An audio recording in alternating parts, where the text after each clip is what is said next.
আমরা কোন মাদক তরকারির পক্ষে ওকালতি করব না, আমরা ঘোষণা দিলাম। সকলকে ধন্যবাদ।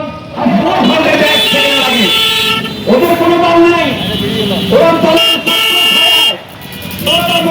করে দলের ছাত্র ছায় এই মাদকের ব্যবসা করে থাকে।